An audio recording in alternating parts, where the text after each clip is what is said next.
Salve, rapaziadinha, como é que vocês estão?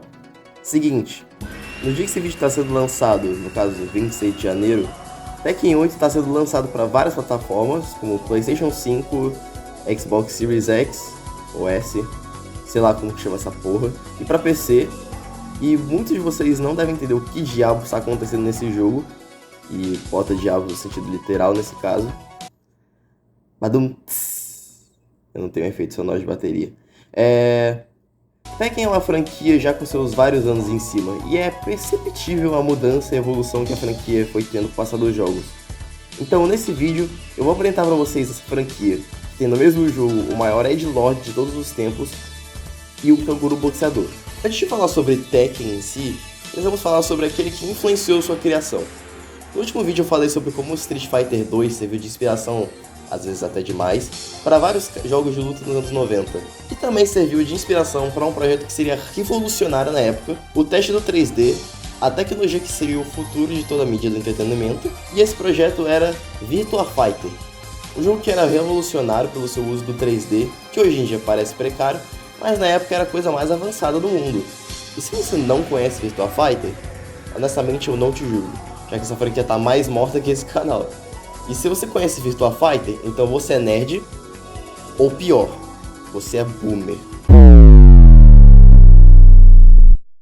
Então, vendo o sucesso de Virtua Fighter, a Namco, sendo a Namco, resolveu tentar tirar um pouco de ouro desse mercado de jogos de luta 3D e tentou peitar a Virtua Fighter de frente. E vendo o estado das duas franquias hoje em dia, já dá pra ver quem ganhou, né? Mas digamos que os modelos de Tekken, ao invés de serem apenas quadrados e inofensivos como os de Virtua Fighter, digamos que eles eram um pouco mais macabros do que o de costume, com coisas como máscara de demônio flutuante, a Nina não parece afim de estar aqui, demônio da paralisia do sono, demônio da paralisia do sono número 2, alguém avisa pra produção que a cabeça de jaguar é só uma máscara? O urso que menos parece um urso, sério, eles nem se deram ao trabalho nesse daqui. Mamãezinha, mamãezinha. O cara já é calvo e vocês ainda esculacham o cara desse jeito. O jogo era bem travadão, os gráficos eram ruins e não tinham combos tão atraentes. A jogabilidade não era nem um pouco atrativa, então como diabos essa franquia continuou depois de um jogo tão ruim? Bom, que outro jogo de luta você pode jogar com um homem de cabeça de jaguar, dois robôs, um cara que parece um robô, o Bruce Lee, o Polnareff e um fucking urso? Tá bom, senhor Heihachi, seu urso pode participar do torneio. Não aguento mais essa gente. Espero finalmente encontrar um participante normal. Próximo... Yoshimitsu... Meu irmão, que porra é essa? Como assim? Isso aqui é um torneio de artes marciais. O que você tá fazendo com uma armadura de ferro e uma espada? Tá bom, eu deixo você entrar com a cota de deficiente mental. Próximo... P-Jack. Eu desisto do meu emprego. E tem algo diferente de outros jogos de luta em seu modo arcade. Aqui você enfrenta todos os personagens, como de costume, e antes de enfrentar o boss final, você enfrenta um sub-boss especial para cada personagem, que é desbloqueado depois de passar o modo arcade. E ao terminar o modo do arcade, você desbloqueia uma cutscene em CGI pré-renderizado, que gerou cenas icônicas como o orfanato de crianças live action, abuso doméstico e o clássico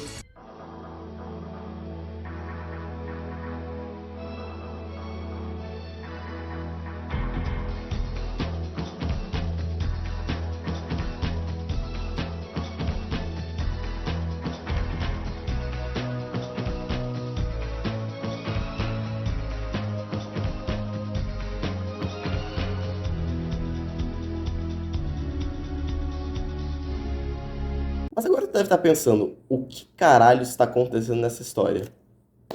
Bom, então vamos lá pro Lore Dump. Uma história guiada por seus personagens. Aqui temos 8 principais e 9 bosses. Dentre os nossos protagonistas temos Paul Phoenix, o típico americano de jogos de luta, que quer mostrar que é muito foda. Marshall Law, a típica cópia de Bruce Lee em jogos de luta, que quer dinheiro para poder abrir um dojo.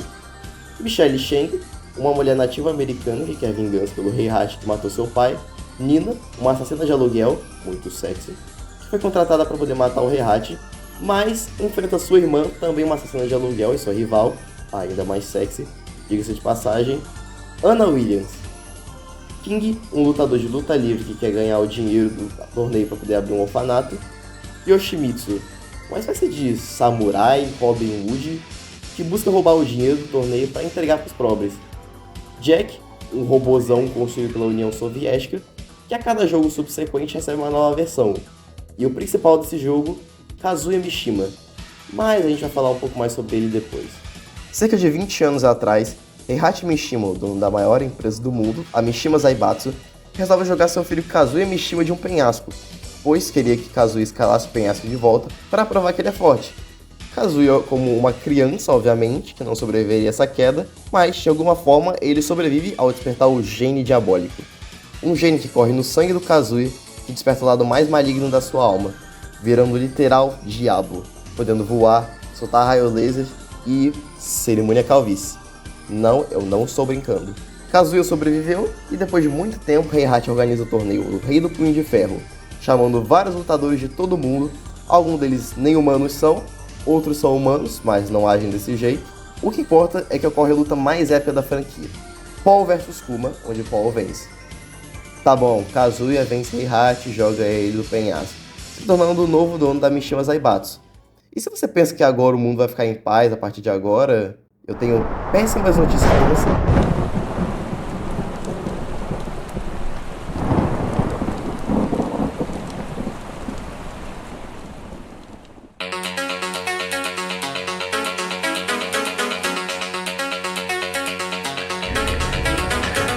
É nesse ritmo que chegamos no segundo capítulo da nossa história. Esses modelos 3D podem até parecer datados para os padrões de hoje, mas eu vejo uma certa beleza nostálgica em modelos assim, mesmo que eu nunca tenha vivido nos anos 90. Mas eu tenho certeza que se eu fosse uma criança dessa época, eu ficaria ultra hypado com o jogo que eu estava prestes a jogar. E eu realmente estou. Tekken 2 é superior a Tekken 1 em todos os aspectos. Todos os personagens do primeiro jogo estão de volta e com mais personagens adicionados, como Jun Kazama e Lei Wulong, uma paródia de Jack Chan. As mecânicas de combate foram refinadas, a movimentação é muito mais fluida e os combos são bem mais fáceis de se fazer. Sem falar que os gráficos agora são muito melhores. Ainda são meio zoadinhos, mas não dão pesadelos e pelo menos o urso parece um urso. E essa progressão também está na história. Dessa vez Kazuya vem sendo tomado pelo seu lado demoníaco, sendo um cara até mesmo pior que o Heihachi, criando máquinas de destruição em massa, fazendo modificações genéticas em animais e organizando o segundo torneio do Rei do Punho de Ferro.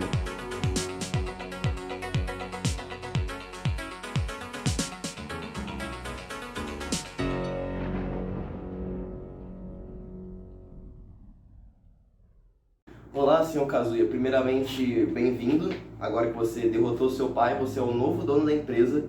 E eu gostaria de discutir sobre alguns cortes de gastos. A gente anda perdendo bastante dinheiro com algumas ações, tipo ração para urso, estátuas de ouro com o rosto do dono e cura para calvície. Ok, qual é o seu plano para poder solucionar tudo isso?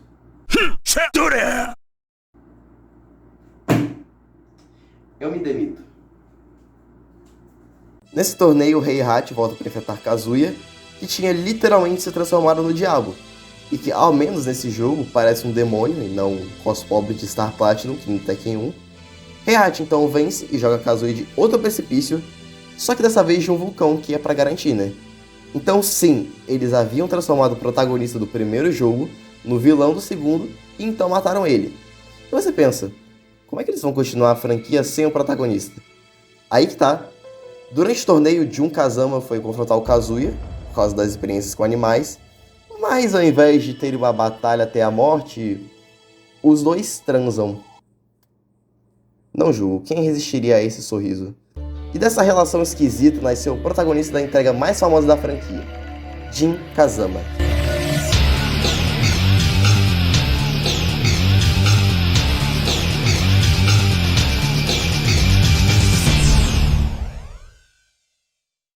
Eu sinto que eu não preciso falar muito sobre Tekken 3, já que todo mundo já jogou ou conhece esse jogo.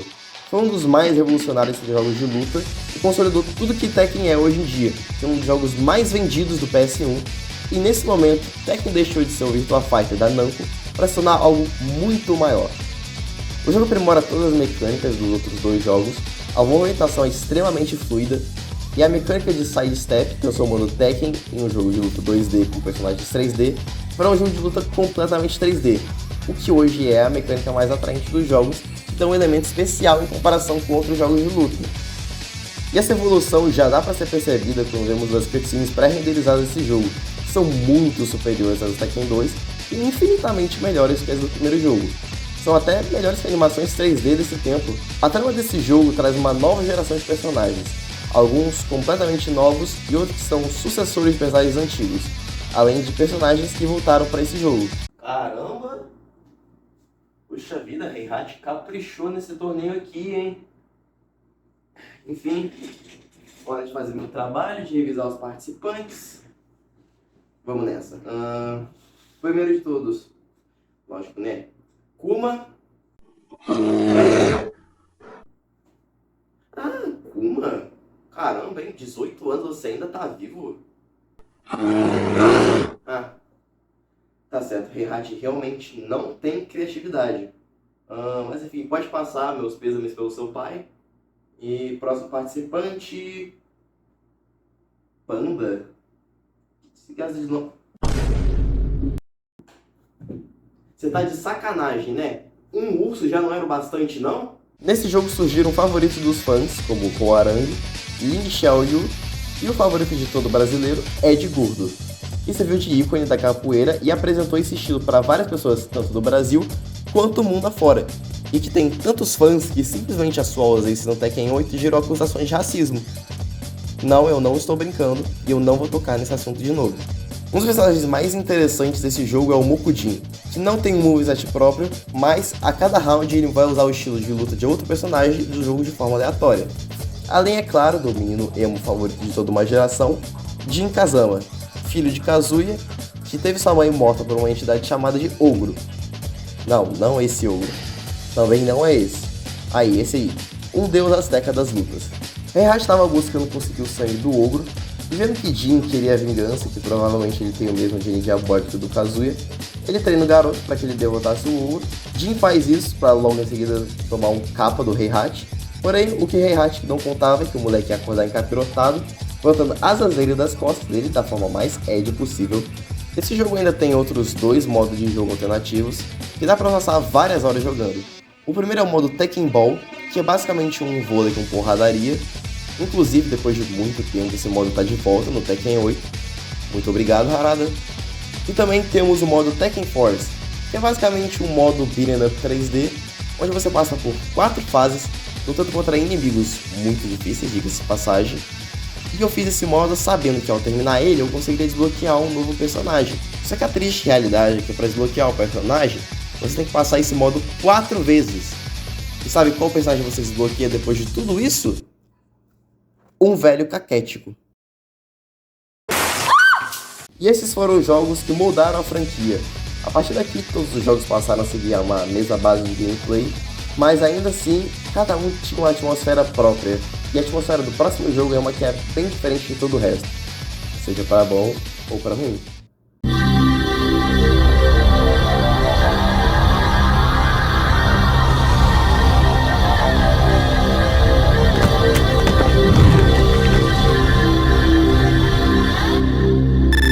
Tekken 4 foi um jogo que tentou inovar um pouco na fórmula de Tekken, tendo trazido o Kazuya de volta para o jogo, e dessa vez com um definitivo vilão pau no cu e sangue frio. Esse jogo tem um tom distinto de todos os outros.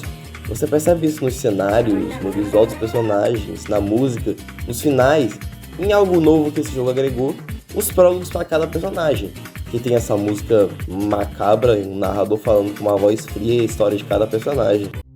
20 years ago, Kazuya lost to Heihachi and was thrown into the mouth of a volcano.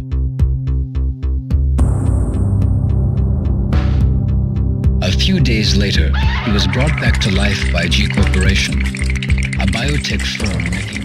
Até os novos personagens introduzidos seguem essa vibe, como o Steve Fox, que é um bebê de laboratório nascido de inseminação artificial, enquanto a Nina estava em sono criogênico durante 20 anos. Eu sei, é a maluquice que eu acabei de falar, mas esse é o tipo de coisa que eu adoro em Tekken. Temos também Christian Monteiro, que é outra brasileira e capoeirista, Dá pra ver que eles não sabiam muito mais da nossa cultura, mas eu não reclamo aqui porque, meu Deus, que mulher perfeita. Esse jogo também tem uma história bem mais integrada na gameplay, já que além do modo arcade padrão, temos o modo Story Mode, onde vemos os prólogos dos personagens, cutscenes especiais entre alguns combates. You're finally here. So, what do you want? I never got to fight you at the tournament. I'll take you on right here, right now. There's no reason to fight. You ain't got one? Well, I do! E até tem algumas boss fight únicas antes ou depois do boss padrão do jogo, que é o Heihachi, que tem que fazer questão de lutar com você, só de cuequinha com essa bunda mole enrugada de fora. Esse jogo é odiado pelos jogadores competitivos, já que ele tem cenários pequenos, facilitando prender seu oponente na parede, e diferença de altura nos cenários, fazendo com que alguns ataques não acertassem caso você estivesse mais alto que o seu oponente. Mas, honestamente, eu acho que isso deixa o jogo muito mais divertido e dá uma variedade maior para os cenários, já que, sejamos sinceros, cenários em jogos de luta são só estética, porque não mudam nada. Só alguns jogos de interação com o cenário, tipo Justice. E um cenário que eu realmente queria destacar é o da praia no Brasil, com várias placas escritas em português.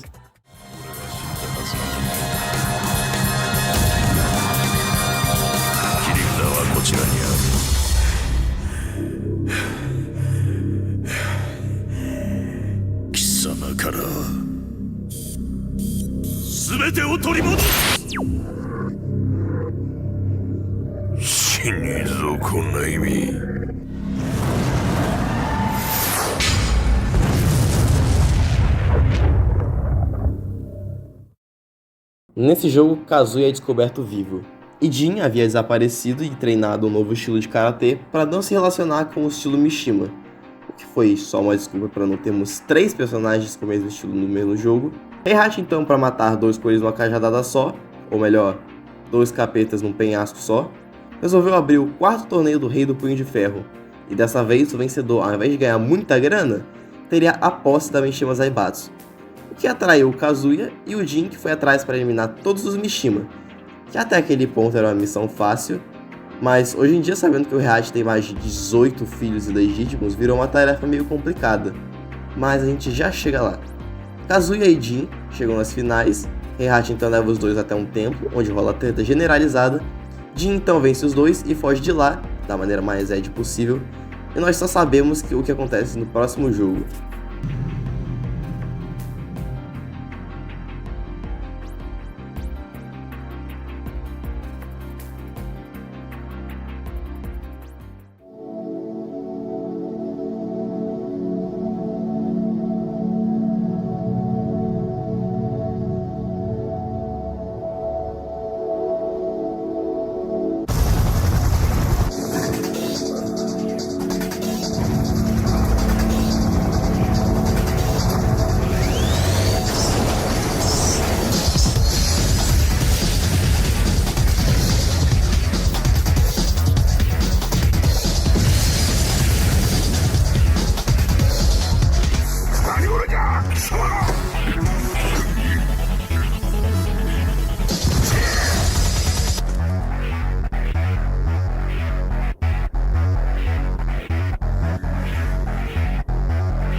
Heihachi Mishima is dead.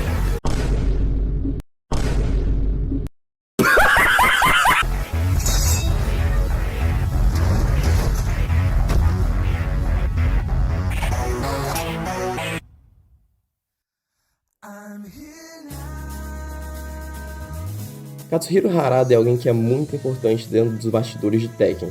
Sendo um aficionado dos jogos de luta, Harada começou de baixo, foi escalando de papéis dentro da Namco, tendo se tornado diretor da Bandai Namco e produtor da série Tekken a partir do Tekken 3.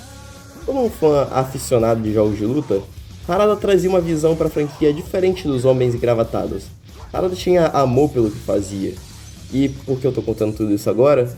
Bom, Tekken 4 era a visão que Harada tinha. Ele buscou se arriscar e mudar a franquia. Mas acabou que Tekken 4 foi um fracasso tanto de vendas quanto em críticas pelos motivos que eu já falei antes. O fracasso de Tekken 4 abalou as estruturas do setor de produção da franquia e principalmente o Harada, que havia deixado a Namco durante um ano. Até que um dia ele foi contratado para que fosse feito um novo Tekken, em comemoração aos 10 anos da franquia em 2004. Harada então voltou no intuito de fazer o melhor jogo de Tekken, e para muitos fãs, pode ser chamado dessa forma. Tekken 5 foi um respiro de ar fresco para a franquia, uma revitalização de tudo que era Tekken ao seu máximo naquela época, um retorno de muitos personagens antigos, que deveriam estar mortos inclusive, seja lá o que o Yoshimitsu deveria ser aqui, e o surgimento de vários personagens que foram integrados a esse universo, tanto na sua versão base, quanto na versão Dark Resurrection, nome mais Ed impossível, sendo o jogo com mais personagens até aquele momento, e dentre eles temos Raven, o Blade, Lily, a Patricinha, Feng Wei e Asuka Kazama. Não, você não ouviu errado. Kazama, o mesmo sobrenome do Jin, e você imaginaria que, estando relacionado ao personagem principal da franquia, ela teria alguma importância na história, né? Na verdade não, a importância dela não passa de uma rivalidade infantil com a Lily e a cena mais ridícula de toda a franquia. Tekken 5 tem todas as bases que os jogos de Tekken posteriores seguiram. As mudanças que Tekken 4 tinha feito na franquia já foram desfeitas. Os cenários são maiores e as diferenças de altura se foram. O jogo se tornou bem mais apto para o competitivo, ainda mais graças à versão Dark Resurrection, que introduziu o online nos jogos, facilitando muitos campeonatos e partidas entre as pessoas em geral, tornando o Tekken uma experiência em conjunto, permitindo até mesmo que você customizasse livremente seu personagem, além das skins padrões do jogo. Mas não se engana não, o jogo não é só online que nem a maioria dos jogos de hoje em dia, que são feitos sem nenhum tipo de paixão ou esforço e que são apenas feitos para tirar dinheiro de otário que gasta mais dinheiro em um jogo grátis, que daqui a algumas semanas não vai importar mais, do que comprando um jogo bom de verdade. Do que eu tava falando mesmo? Depois do final do Tekken 4, a explosão do templo mostrada na intro acaba liberando o pai do Heihachi, Jinpachi Mishima, que havia sido preso debaixo do templo há vários anos, tendo morrido de fome. Heihachi Mishima, um exemplo de pai, vô e de filho. Inclusive no final dele amarra todos da sua família em um foguete e manda direto para o espaço. Jinpachi voltou possuído por um demônio e resolve abrir outro torneio para que alguém pudesse derrotar ele e livrar esse mal. Então, depois de vencer o torneio, Jin era o mais novo dono da Mishima Zaibatsu. E você acha que ele vai usar isso pro bem? Irmão, você não viu o histórico dessa família não? Se o Kazuya era pior que o pai, então não vai ser diferente com o Jin. Filha da putice corre no sangue dessa família. Opa, rapaziada, voltei. Ouvi que a empresa está com nova gerência. Quero ver quem é que é o dono dessa porra aqui. Ver se vai fazer as coisas direito agora, né? Porque os últimos donos não faziam o trabalho direito, né? Vamos ser honestos. Ele tá atrás? Ah, você tá de brincadeira comigo, não é? Ai, nossa, não é como se fosse surpresa, né? É lógico, né? Ah, primeiro foi o pai, depois o filho e agora o neto, né? Nepotismo rola solto nessa empresa. Você nem deve ter capacidade de gerenciar isso daqui direito. Qual que é o teu plano pra essa empresa, hein?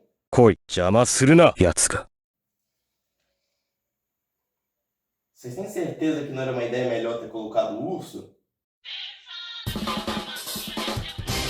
Tekken 6 foi o primeiro a ser lançado para uma nova geração do PS3 e graficamente ele lembra todos os outros jogos principalmente do PS3, porque todos eles tinham os mesmos gráficos e ambientação. Esse jogo foi um aprimoramento do online nos jogos, foi o maior roster de personagens da franquia até aquele momento e apresentou alguns dos poucos personagens importantes introduzidos desde Tekken 3, Lars Alexanderson e Alisa Boskonovich, designs feitos por mangakas famosos da época, como o grupo Clank e Sakura Card Captors, e Masashi Kishimoto, o criador de Naruto. Inclusive, em Naruto Storm 2, temos o Lars como personagem no jogo em homenagem a isso. Tekken 6 tem uma forma diferente de contar a história. No Scenario Mode, que é tipo os modos de Tekken Force de outros jogos, você tá no cenário 3D e tem que ir derrotando capangas para avançar. E no modo bem mais cinematográfico de contar a história, e com um certo elemento de RPG. Ao invés de uma história de um torneio feito por trilionários megalomaníacos, é uma história sobre duas pessoas tentando impedir o fim do mundo enquanto descobrem mais sobre si mesmos. E eu digo pessoas entre aspas. Alissa Boskonovich é uma androide construída pelo Dr. Boskonovich para lembrar a sua filha falecida, mas como o projeto foi gerenciado pela Mishima Zaibatsu, essa garotinha fofa de anime tem várias armas escondidas, como motosserra nos braços. Temos também Lars Alexanderson, o líder de uma facção de soldados que se rebelaram contra Mishima Zaibatsu depois da gerência do Jin. Lars perde a memória e vai redescobrindo quem ele é ao passar do jogo.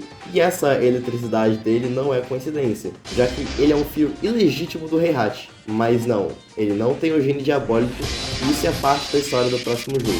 O motivo de Alissa e Lars se unirem é para acabar com o Jin, que depois de assumir o controle da Mishima Zaibatsu conseguiu ser o pior presidente dessa empresa, causando ataques terroristas e conflitos em todo o mundo, fazendo a literal Terceira Guerra Mundial. E por que ele fez isso? Bom, o Jin causou a literal Terceira Guerra Mundial porque ele teve pesadelos com um dinossauro roxo chamado Azazel, criador do gene demoníaco, que iria acordar quando o mundo estivesse repleto de morte e sofrimento. E caso ele morresse, o Jin poderia se livrar do diabo dentro dele. Ele força o Lars e a Alissa a lutarem um ponto, e depois de tudo isso, ele se joga num buraco junto com o Azazel, para que os dois morressem. O problema é que ele falhou tanto em se matar, quanto em matar o Azazel, já que o Jin segue com o gene diabólico dele. Ou seja, faz tudo isso por um motivo besta desses e ainda falhou. E agora no Tekken 8 o Jin provavelmente vai passar por um arco de redenção, ou passar o pano pra ele, mas vamos ver pro último capítulo dessa história por enquanto. O mais recente jogo da franquia, antes do Tekken 8 é claro, com 52 personagens, o jogo principal com mais personagens, com adições e participações especiais como Snoop Dogg, o fucking Negan do The Walking Dead e... Assistir partida competitiva desse jogo chega a ser uma loucura. Extensão de combos, spam de ataque, sidestep para todos os lados e efeitos de impacto tão frequentes que chegam a causar epilepsia. Isn't this that cartoon that causes seizures?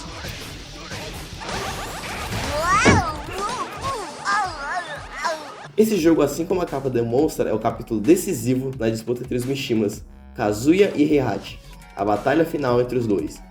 E como essa batalha se desenvolve? Bom, o modo história desse jogo é separado em capítulos, bem diferente do Tekken 6. Tem cutscenes que são narrados por um jornalista que busca saber de toda a história envolvendo essa família complicada. Depois do desaparecimento do Jin, a Mishima Zaibatsu estava sem o chefe, além de que o Jin deixou a empresa com uma reputação de merda, e o Kazuya, com a G Corporation, como estava contra o Jin nessa guerra, agora ele é visto como um herói. Heihachi então vê o estado da empresa e reaparece depois de ter sumido. Ele toma a empresa de volta na porrada, chutando mísseis e acabando com vários caras armados, como se não fosse nada. E depois de Heihachi tomar a empresa de volta, ele tem um plano para reconquistar a reputação da empresa. Ele abre o 7º torneio Tekken, que não acontece no modo história. Foi só uma desculpa porque todo jogo tem um torneio, mesmo que não faça diferença nenhuma para a história. Enfim, Heihachi bola um plano para desmascarar o Kazuya e mostrar para o mundo o demônio que ele é, literalmente. Mas aí temos a interferência de uma certa pessoa.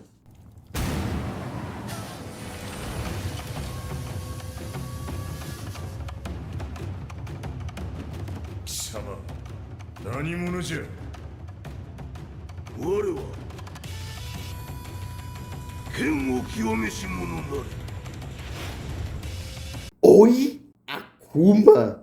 Sim, o Akuma é um personagem convidado desse jogo. E é normal terem personagens convidados de outras franquias em jogos de luta e tal. Mas o que caralhos ele tá fazendo no modo história? Eu também não sei. Tem personagens clássicos como King e Yoshimitsu aparecem no modo história desse jogo, mas o Akuma aparece. Vocês têm noção quanto isso não faz sentido? É tipo se o Omni-Man aparecesse no meio do modo história do Mortal Kombat 1 pra cacetar o Liu Kang na porrada. Explicando o que diabos o Akuma tá fazendo aqui, a mãe do Kazuya e esposa de Heihachi, Kazumi, pediu pro Akuma matar tanto seu filho quanto seu marido. E detalhe, isso foi há 40 anos atrás. E depois eu que demoro pra fazer vídeo, né? O Akuma então finalmente luta com o Heihachi e mata ele. Só que não, porque até quando o Akuma resolve finalmente fazer o serviço dele, ele não faz direito. O Akuma então vai atrás do Kazuya, e quando os dois vão lutar, o Heihachi usa um raio laser para destruir o prédio, e aí ele tira uma foto do Kazuya transformado em demônio. Quando essa foto é publicada para a mídia, repentinamente todo mundo muda de lado para defender a Mishima Zaibatsu. Então, o Kazuya só sai para o topo do prédio, solta um raio laser em direção ao espaço, destrói um satélite e dizima milhares de pessoas, virando a opinião pública de novo contra a Mishima Zaibatsu, já que o satélite era deles. Rapaz, a população desse mundo muda de opinião mais rápido que a população do nosso. Heihachi então confessa tudo que houve no passado da família. Lembra quando eu disse que o Lars era filho do Heihachi, mas não tinha o gene diabólico? Pois então, na verdade o Kazuya herdou o gene da mãe dele, Kazumi, que um dia enfrentou o Heihachi e morreu depois de mostrar a forma demoníaca dela. Smash. Kazuya ficou irritado por isso, e foi assim que o Heihachi jogou o Kazuya do penhasco, não para provar se ele é forte, mas para ver se ele tinha o gene diabólico. Isso me cheira a retcon. Depois de toda a confusão, o Heihachi e Kazuya se encontram na boca de um vulcão para a luta final deles.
Kazuya vence, e mais uma vez para se vingar, ele joga seu pai do precipício, na lava, para sua morte.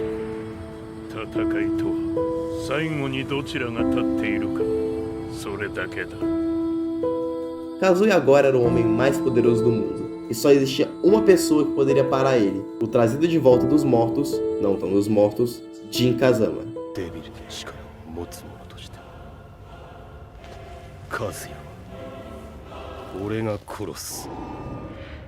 Então é isso, depois de tudo isso, chegamos no fim momentâneo dessa história.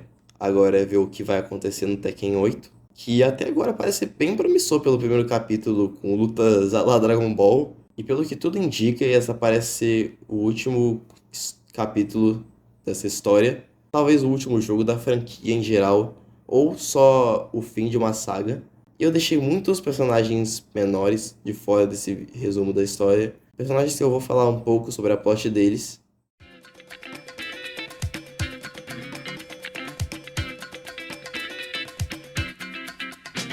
A história do Ed começa da mesma forma que toda história de um brasileiro começa: preso. Seu pai era um policial que estava investigando um grupo criminoso, mas depois ele foi morto. O último pedido dele foi que o Ed assumisse a culpa, porque ele não estaria seguro contra essas pessoas. Ed vai pra prisão, aprende capoeira com um velho lá, então vai atrás de vingança, e descobre que quem foi responsável de matar seu pai foi ninguém mais, ninguém menos que Kazuya Mishima. E sabe o velho que ensinou capoeira pro Ed? Então, no Tekken 4 conhecemos a neta extremamente sexy dele, Christy Monteiro, que tenta ir atrás do Ed porque ele tinha sumido em busca dessa vingança. E no Tekken 6, o Ed trabalha pro Jin, mas quando o avô da Christy morre nesse tempo, o Ed se sente culpado e larga Mishima Zaibatsu para poder encontrar com ela. E eu até pensava que os dois eram um casal, depois de descobrir que tem uma diferença de idade de 10 anos entre eles.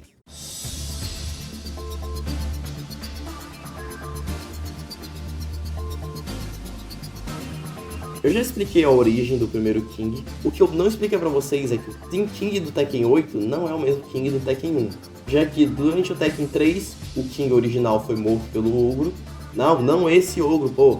Então o novo King assumiu, que era uma das crianças do orfanato do King. Então eu quero explicar pra vocês o plot mais bizarro de Tekken envolvendo esse personagem.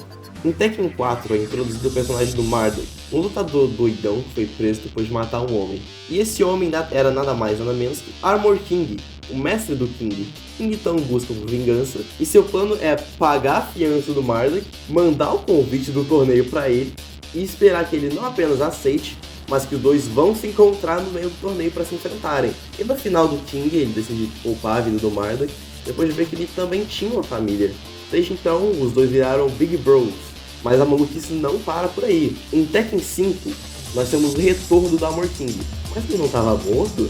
Sim, ele ainda está. Mas o King descobre que na verdade existem dois Armor King. Os dois são irmãos. O Marduk vai desenterrar o túmulo do Armor King para verificar se o corpo ainda estava lá, e ainda estava. Então temos essa cena.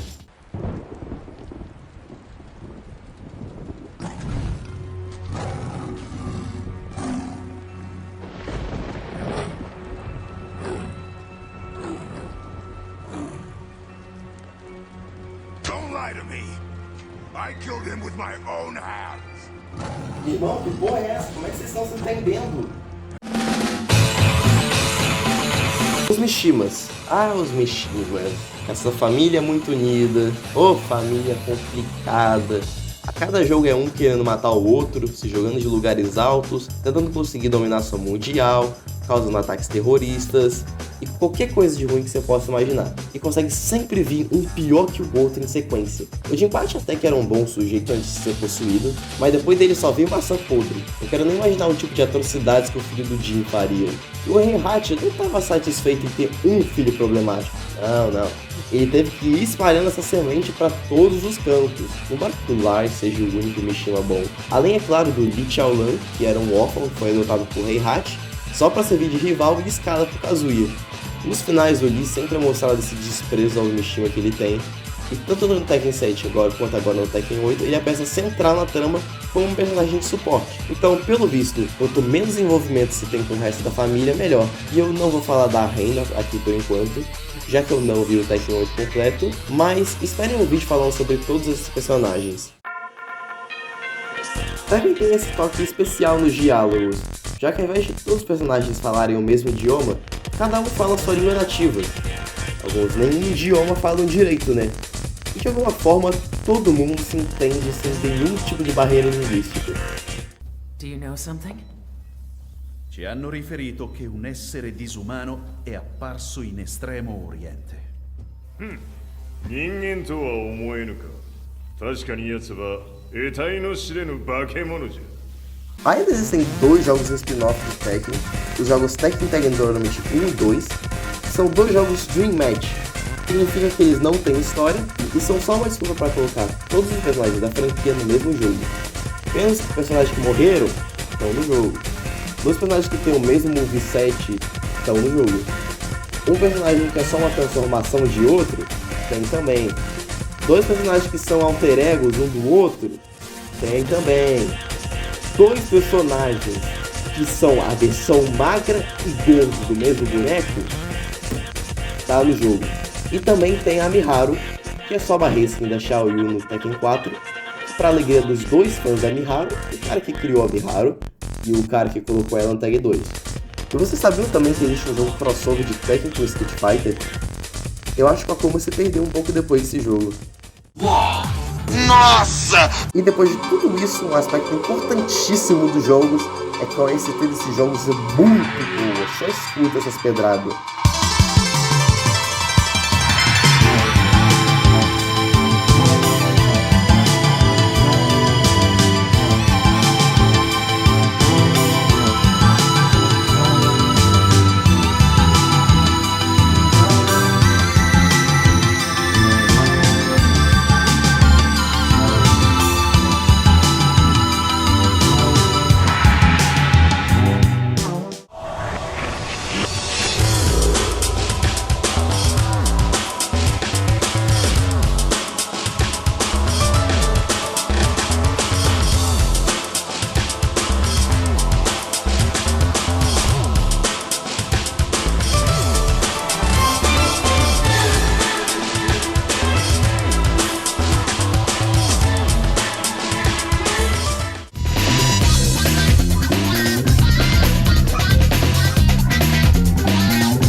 É isso aí, por enquanto é isso. Eu tô ansioso pro Tekken 8 e eu vou ver bastante coisa quando o jogo lançar. E talvez eu traga mais conteúdo sobre essa franquia aqui no canal, já que é uma franquia que eu realmente aprendi a apreciar e a gostar mesmo, e a ser um fã. E se você chegou aqui por esse vídeo, assiste os outros vídeos também e se inscreve para acompanhar os vídeos que ainda vou lançar. Enfim, isso foi tudo, rapaziadinha. Faça sidestep, cuidado com penhascos e eu vejo vocês em outro vídeo.